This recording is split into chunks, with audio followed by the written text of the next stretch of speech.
我第一次见到你的时候，我就觉得你是一个天生的艺术家，你是我见过最棒的摄影师，你的未来……说重点。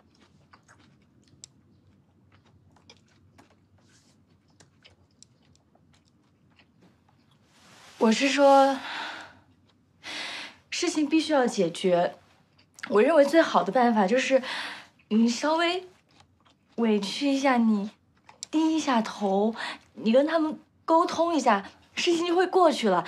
我妈就总是说呀，留得青山在，不怕没柴烧。滚！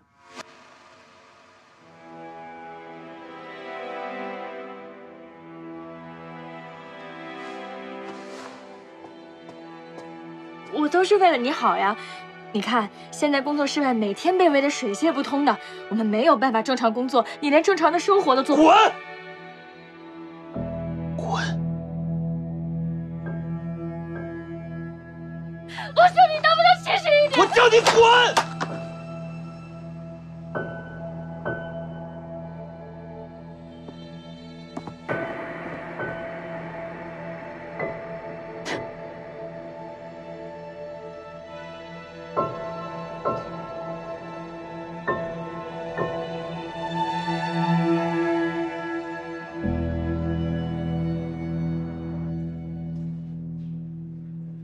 下午2点的时候有一个见面会，需要您讲一下房屋改造的事情，还需要您准备一下当地的绿化，还有招标。李总，有什么事吗？啊，那个安，她加入了学校的歌舞团了。我知道，你之前就说过了。哟，您还记着呢，我还以为您早就忘了。怎么了吗？啊，明天啊有一个区小学的汇报演出，安安说特别希望李叔叔能来看他。哎，不信您听。李叔叔，我好久没看见你了，我可想你了。明天你一定要来。您明天要是不去的话，我担心他都没心思表演了。行，我知道了。你看一下明天的时间。哎，太好了，谢谢啊，李总。那我出去了。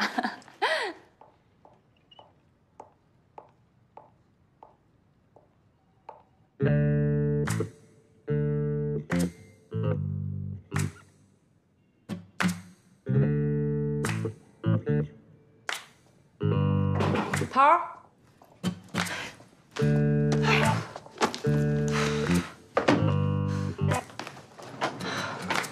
你这个造型是？你让我们去密查的吗？我密查呀。密查啊，查出什么了？我去蹲点儿，对老周一天的活动有了一个大致的了解。这周大爷呢，每天会早起，然后下楼去遛弯儿，去买早点。等他儿子出门之后呢，他就会去公园参加养生讲座。哦，这周大爷可是个活跃分子啊，他跟所有人都处得特别好，而且发言踊跃，观点出众。老爷子再三强调说，老年人一定要把身体给调理好，绝不能给自己的孩子添麻烦。你说他是不是三观挺正的？我没有让你去考核他的三观。是。周大爷呢，生活特别规律，中午会买菜回家做饭，然后下午3、4点钟呢，出门在小区打门球，打完门球出去买菜，回家做饭，吃完晚饭之后就没再见出过门了。那马大娘呢？打听到了，这马大娘一大早会出门买菜，然后除了晚饭之后会在小区遛遛弯，也没什么其他活动。周大爷有没有去找过马大娘？没有。周大爷对马大娘好像一点都不关心啊，知道她生病了，只是去打个电话问一下。他既然对马大娘那么不关心，为什么要把自己的房子给人家住呢？头儿，我发现了一个疑点。你说。这马大娘可是一个人住，但每天这菜不少买。兴许是她买回来好几天吃的呢。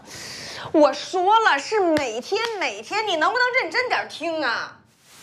我专门去旁边的肉铺去打听了，还差点牺牲色情。啊？我说的是真的。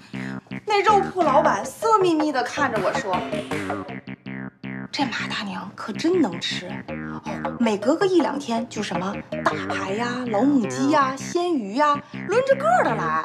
相比较呢，这周大爷跟他儿子就比较对付，可能晚上就随便买一把小白菜，还有块豆腐就回家了。”我说完了。哦，好，继续努力。哎，啊，你没事？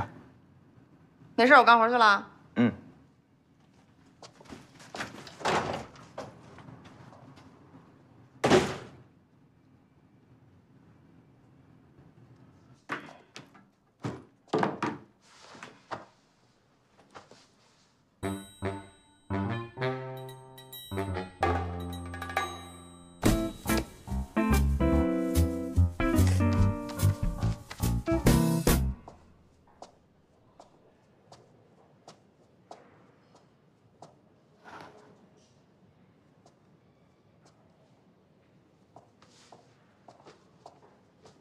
姐，晶晶，我哥他在不在呀？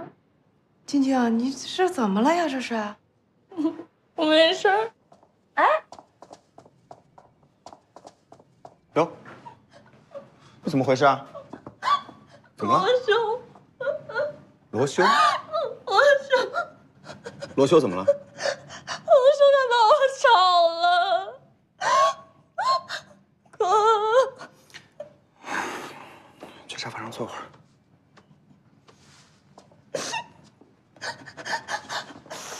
我怎么办啊？我就是跟他说来学的案子，让他先道个歉，他就把我炒了。罗兄，他怎么那么凶啊？我说我对他那么好，他还是凶我。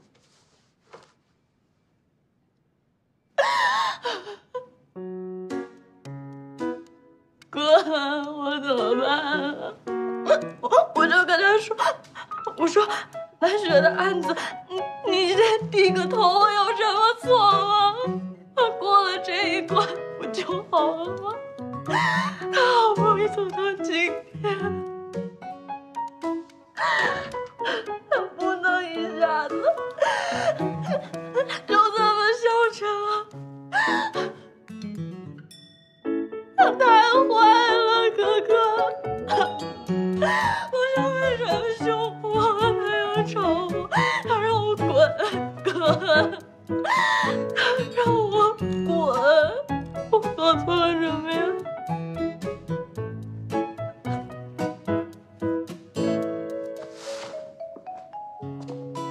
我怎么坏呀？罗修他干嘛让我滚呀？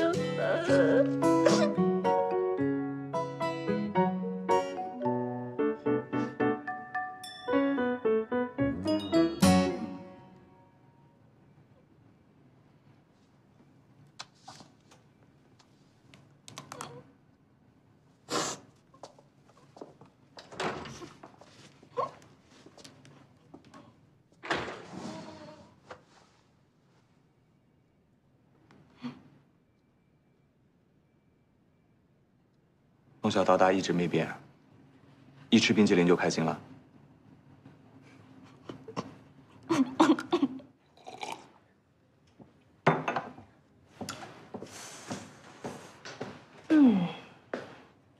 这么小就开始谈恋爱了？搞不懂。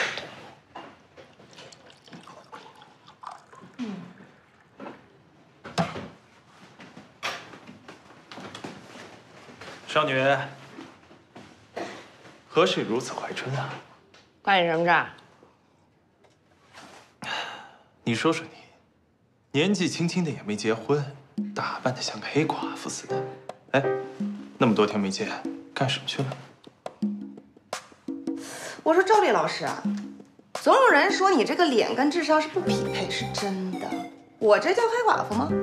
这叫帅，这叫酷，懂不懂？还有，我们不关心你们节目，你们也少来我们这儿瞎打听，行吧？不管你用什么方法，我都绝对不会出卖头的，好吧？但是，如果你想以色相来诱惑我，你不妨可以试试看。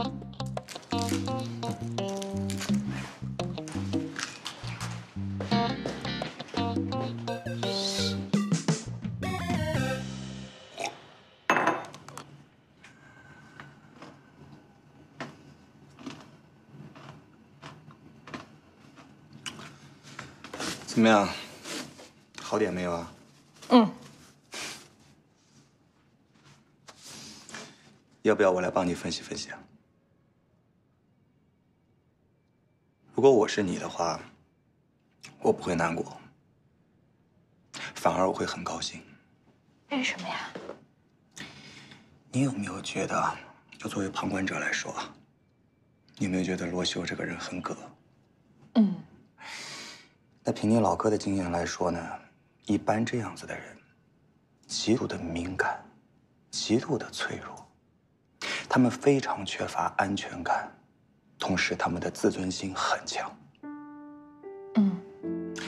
所以呢，平时对待我们或者其他人，他都会装上一个非常厚重的保护壳，而他的那个摄影工作室，就是他的内心小城堡的外化。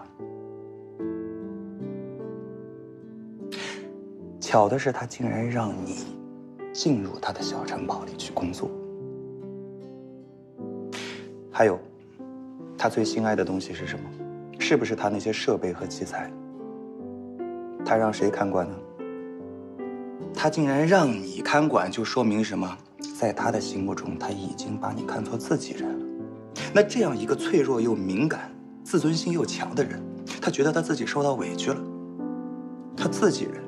没有站在他这一头安慰他，反而好像站在别人那一头去说教自己，他能不翻脸吗？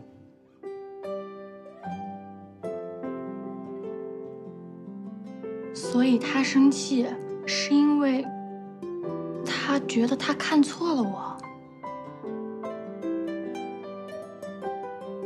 他表面上说让我滚，内心里其实是想让我留在他身边，陪他共同面对。我没这么说。哦，我也是这么想的，谢谢哥。我走了，我找他。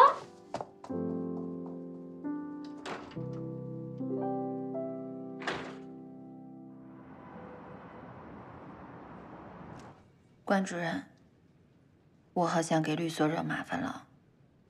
哎呀，是很麻烦啊。哎呀，这个真的不是可以在正常程序里就可以办理的案子。这个原告他根本不在乎结果，他在乎的是过程轰动。你越配合他闹，他就越高兴，这不是挺好？这挺好嘛！我们官司啊，从来没有像现在这样被别人关注。免费广告啊，你花多少钱也做不到，不挺好？所以你大胆去做，不要有顾虑啊，不要有顾虑。不好，我发现了这一点了，所以呢，我去跟罗修谈去了。我说呢，你这边你先找你的经纪方跟蓝雪那边经纪方，你们俩人互相谈一下，至少先把舆论给按住吧。结果我话还没说完，他给我轰出来了。这个罗修他根本不是最佳被告，从他的气质、做派方方面面啊，他得不到民间还有法院得不到他们的同情。你不信你看。可是呢，他毕竟是你的委托人啊，他的情绪你必须忍耐。其实他发完脾气啊，我反而把顾虑放下了。你想他为什么发脾气？因为他是清白的，他被污蔑了。哎，那我觉得这个事儿，既然他没做过，我愿意给他伸张正义。至少我做这件事儿没有违背我的良心。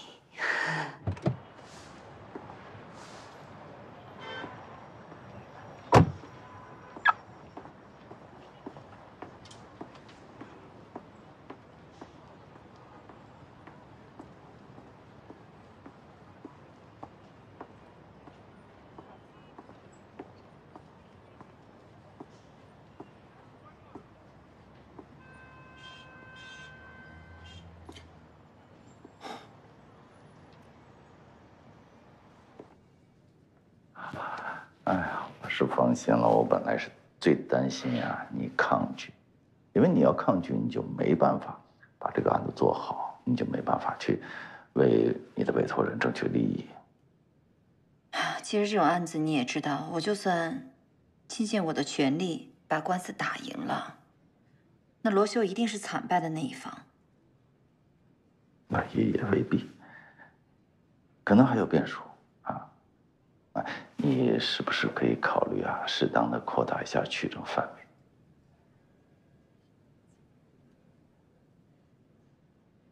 我先走了啊。哎，说走就……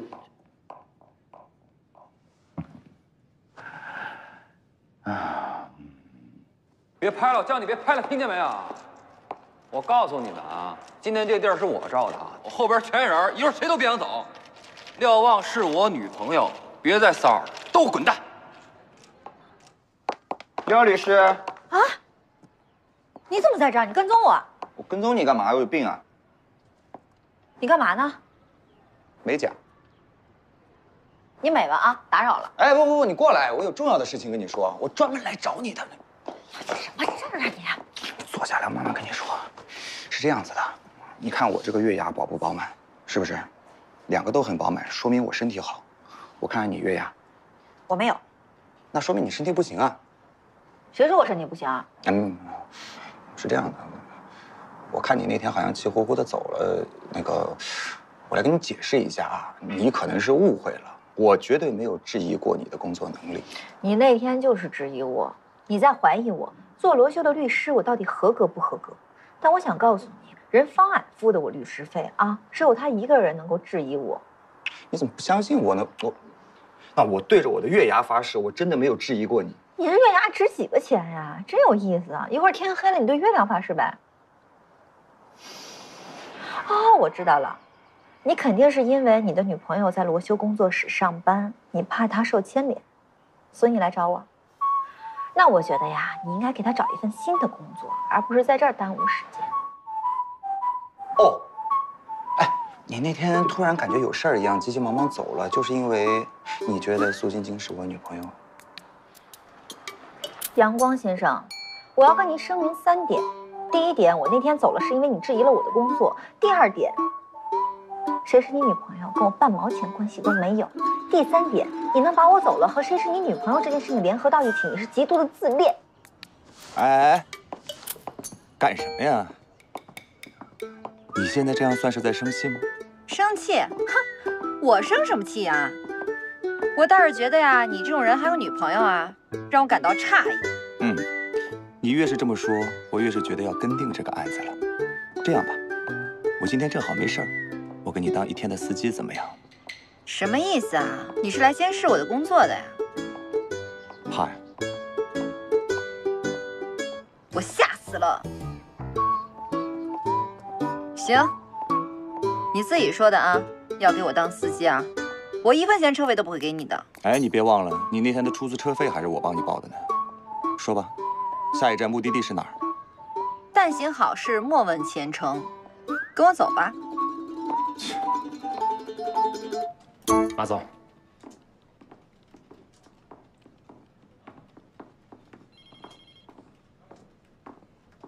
马总，不好意思，李总呢正在开会，我进去通报一声，您等会儿。啊，行。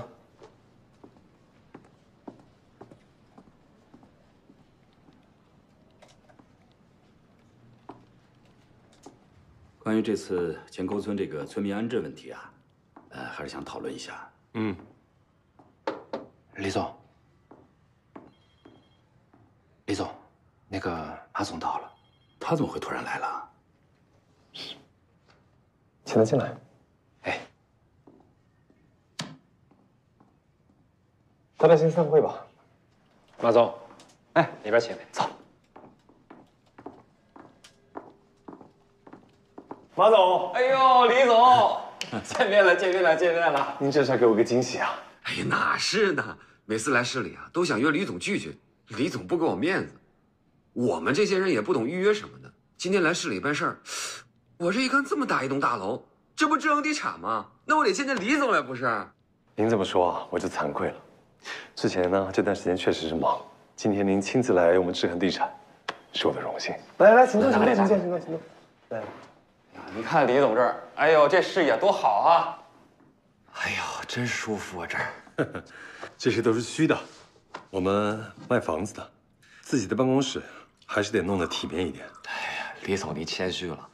哎呀，我就知道李总您是一个体面的人，所以啊，这个前沟村电镀厂的搬迁补偿问题，我相信李总也一定做到体面。当然，不过呢，这个体面有的时候是要靠大家彼此互相成全的。我愿意成全您的工作，李总，我愿意配合您的工作。但是你们也知道，这个电镀厂关系到村民的生计问题，我总得给这些入股的村民一个合理的说辞，不是？是。马总啊，这个企业动迁补偿啊，都是有标准流程和这个固定计算办法的。我们智恒地产对咱们这个前沟村的土地征收啊，是配合政府新农村改造的一部分。马总不会无视政府的这个整体规划，要狮子大开口吧？哎，老何，你怎么能这么说呢？看看马总对前沟村的贡献，马总是这种人吗？何副总，你要这么说，就把我马科想成那种黑心商人了。我马科富裕不忘家乡，回到前沟村就是给村民们谋福祉，所以这次搬迁补偿问题，我要尽最大的努力帮他们争取。马总，您这个可跟我想到一块儿去了，是吧？咱们智恒地产为的就是让乡亲们未来有更好的生活。哎，李总，您最近是一直在找打井队吗？您怎么会这么问呢？哈，最近有人跟我说啊，说咱们智恒地产的人一直在前沟村打听打井队的事儿，所以我想说，如果李总需要的话，我可以帮你们介绍，省着你们下去找麻烦。嗨，这事儿吧，我跟您解释一下，我们找打井队是想要了解一下情况，因为毕竟打井队对地下水层比较了解。李总怎么突然想了解地下水层了呢？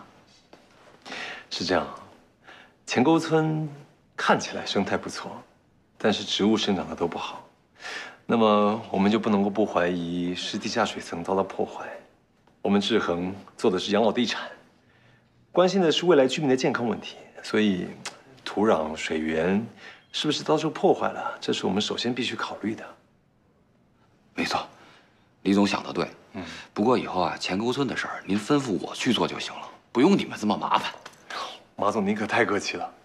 您要是不嫌麻烦的话，咱们以后说不定真的会常常打扰您哦。欢迎啊，我当然欢迎大家来找我，是不是？对，那就这样，李总。今天啊，我这个时间也差不多了，今天就不多打扰了，我先告辞。别呀，不是说聚聚的吗？这么着急走？哎呀，确实是比较赶，下次聚，好不好？好呀，那不打扰。行，副总，我走了啊。好，慢走，那我不送了。好嘞，留步。哎，慢走。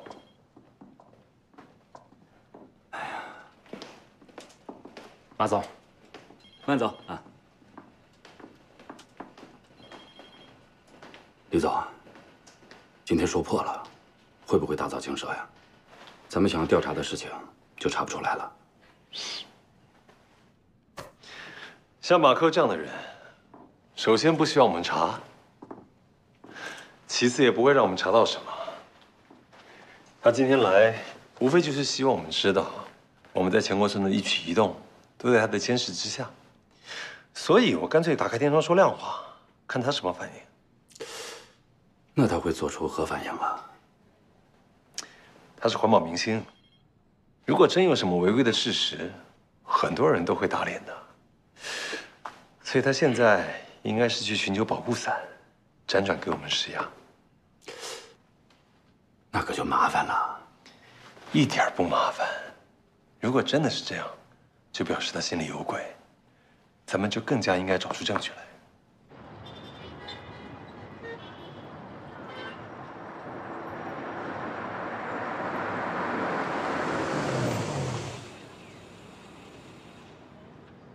你说的就是这里啊？应该就是这儿了。参与爱汝日拍照的都是各个行业比较成功的女性。那天上午拍的是蓝雪，下午进入罗修工作室的就是这个美容院的创始人琪琪。他没骚扰过琪琪，不代表他没骚扰过蓝雪啊。这种案子啊，找到直接的证据是不可能的。现在呢是舆论战的阶段，大家都倒向了蓝雪那一边。如果有人能够站出来替罗修说一句话，证明他的人品，这就好办了。再说了，这个琪琪跟罗修合作很多次了，我相信他对罗修还是认可的。以前他正当红，当然合作愉快了。现在啊，他是处在风口浪尖上，我估计像这种人肯定能跑多远跑多远，干嘛给自己惹一身麻烦？这个问题我还真的想过了，可不是死马当活马医嘛。待会儿进去的时候，我们就好好跟人家谈一谈，晓之以理，动之以情。什么意思啊你让我去啊？当然了，不方便啊。如果不是著名的主持人阳光先生需要做一个面部护理的话，你认为像琪琪这种城中名媛他会见我吗？我说你今天怎么那么爽快就上我的车了？你有目的的，你利用我。哎，自己送上门来了，不用白不用。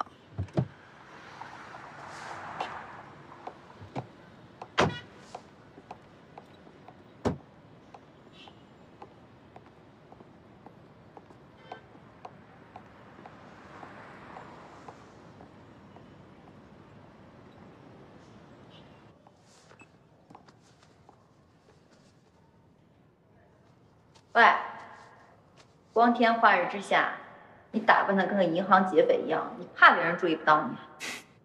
你看，外边那街拍的网红都比你粉丝多，你在这紧张什么？紧急通道在哪儿啊？你干嘛去？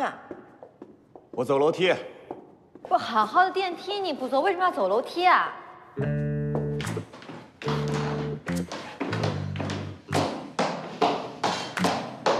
你累吗？我不累，你叫人姐姐，姐可以背你啊。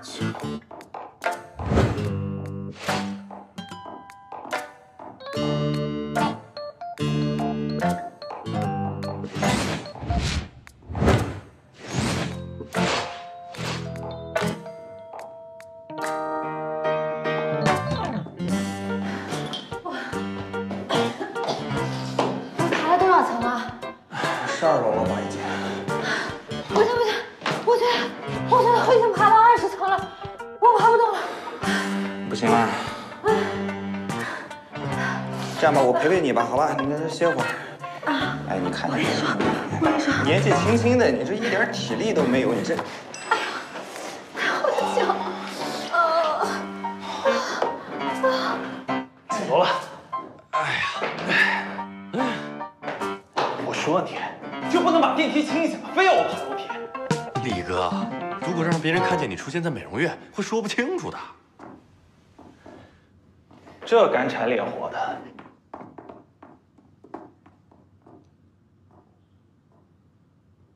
赵丽怎么来了？我怎么知道？起来。哎呀！哟，师哥。哎呀，果然是你。我说嘛，这背你那么熟悉啊？李哥，咱们还是走吧。哎呀，那你就不懂了。师哥有那么简单吗？啊？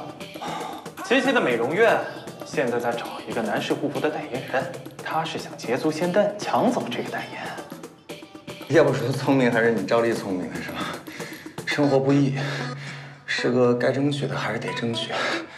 我就说吧，不过你还是回去吧。琪琪这边跟我聊的差不多了，今天就是来走合同的，不好意思啊。哦，那我就知难而退吧。哦，你继续。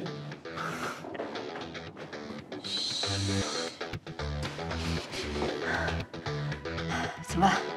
什么怎么办10几楼白爬了，我脚都磨破了。一世英名，一朝尽毁。哎，你明明不是抢赵丽代言的，你为什么跟他说你跟他抢代言？那我要不说跟他抢代言，他真以为我跟一个女律师在楼道里边激情密会呢。哎，什么意思啊？跟我密会，比跟他抢代言更丢人是吗？你听不听得懂人话呀？我为你考虑。那赵丽那个嘴，我不想看到一个年轻小姑娘好端端的就陷入到绯闻当中去，丢不丢人？那你跟他说你跟他抢代言，那对你也不好啊。比起嘴损刻薄，你比他狠。哎，你我都不怕，我怕他干嘛？你是夸我呢吗？哎，算了，别拼了，走吧。嗯。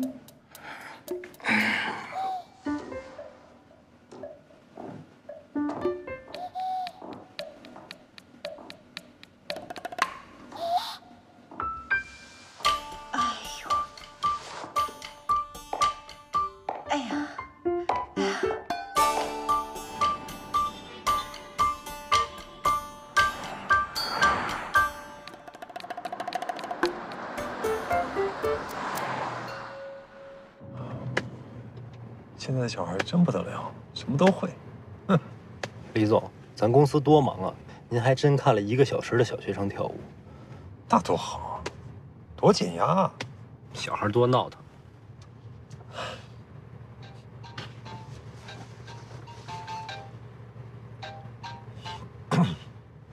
喂，妈，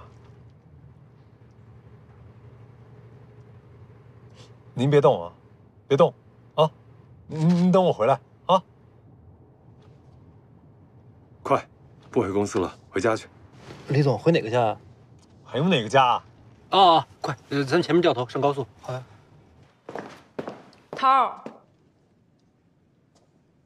什么呢？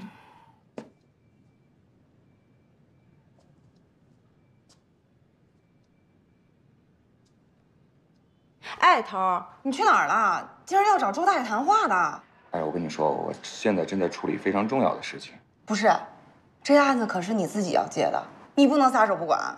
有什么你等我明天回来以后再说吧。什么情况啊？哎，来了。吃吃吧。好喝吗？不解渴。哦，不解渴。这个怎么样？心挺细嘛。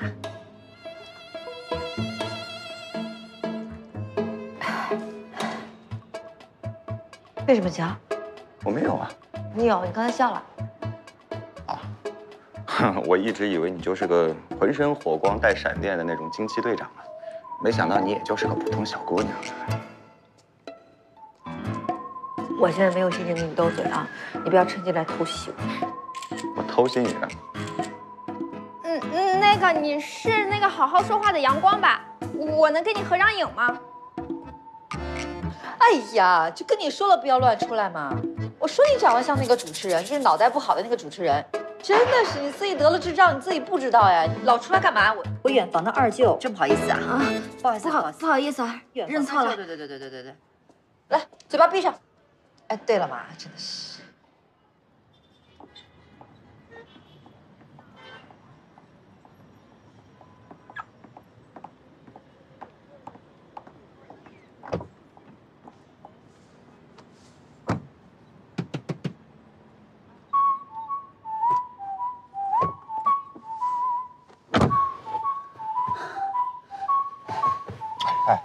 我怎么就成你二舅了？我跟你说让你在车上等我，谁让你下来的？你自己什么身份？你自己不知道啊？那不是你说的吗？我现在一个粉丝量还不如随随便便一个网红多。那出门再怕遇到几个不长眼的呢？我看你跑得那么辛苦啊，还专门给你准备了饮料，不是让你在这里来数落我的。我跟你说了，别惹我，我现在正烦着呢。啊，那好吧，聊正事儿。跑得怎么样了？蓝雪啊，第2天来这个商场开了新书签售会，我想跟那个当时接待她的经理谈一谈，看当时这个蓝雪她是什么状态。那经理怎么说呢？这经理说呀，他当时拽得跟258万似的，翘着个二郎腿，谁都不搭理。要说话呀，还要经过那个经纪人给他传。既然现在没有直接证据，那第2天签售会上蓝雪的状态将成为非常有力的间接证据。但是我相信蓝雪她肯定会说，经过了1晚上的调整，她恢复了心情，要用最好的状态第2天面对她的读者。可是，这罗修工作室就是他那经纪人，他说那天蓝雪出来的时候心情挺好的，还跟他道了别。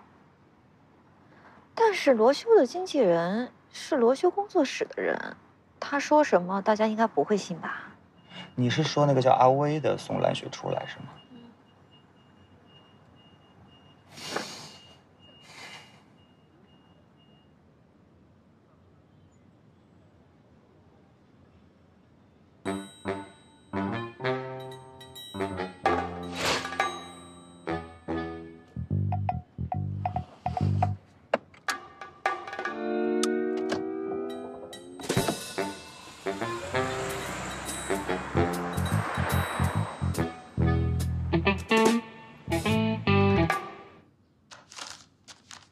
为什么又点这家？苏晶晶说了，这家餐厅炒菜用的是回收油，不健康。苏晶晶来之前，咱们不都是这家吗？苏晶晶还说了，后街那家餐厅还不错，还干净卫生。行，那我才定。算了，别定了，你去帮我拿个泡面过来。苏晶晶又说了，这吃泡面它不健康。那我不吃了。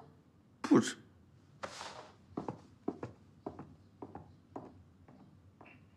不吃我吃。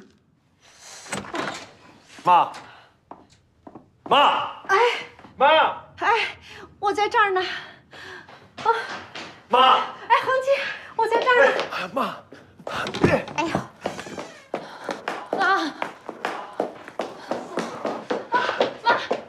怎么样了？我的腿。把妈扶起来。来，妈小心点，别用力啊！别动，别动，别动。慢点。哎呀，我的腿。千万别使劲儿！快！打电话给120啊！我已经让小钱联系好医院了，现在向我说就行了。慢点。妈，你小心点啊！哎呀，慢点。慢点。哎呀，你别使劲嘛，不要使。您这是怎么了？撞了还是磕着了？什么？怎么回事啊？我呀是着急拿东西，一下磕在床边上了。我是不是说过那床是隐患啊？你说的？哎呦，妈，没事，赶紧的啊！车子在外头。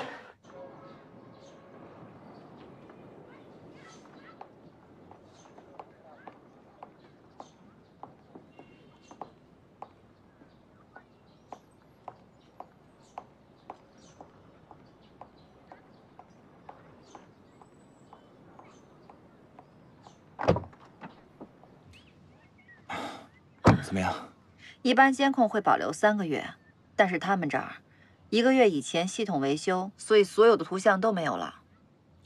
这个罗修真是倒霉。现在看来，从外界的取证已经行不通了。别着急，咱们再想想，或许能有其他办法。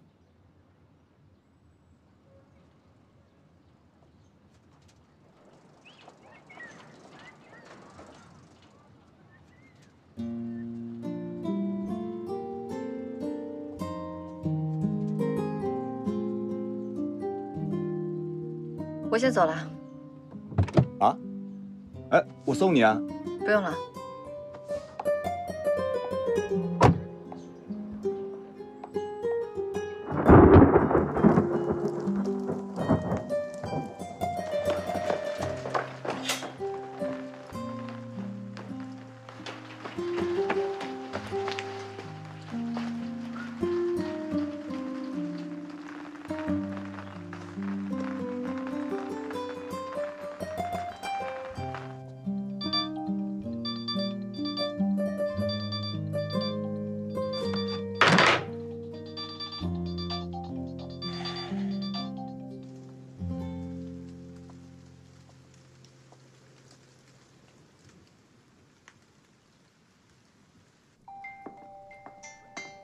修哥，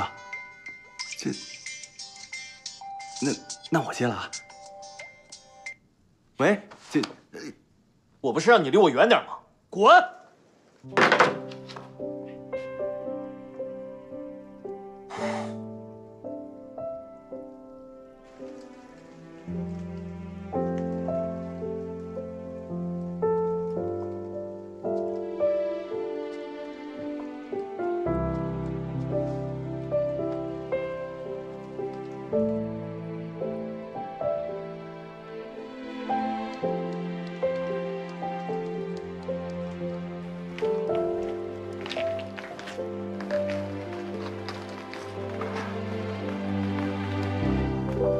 哥，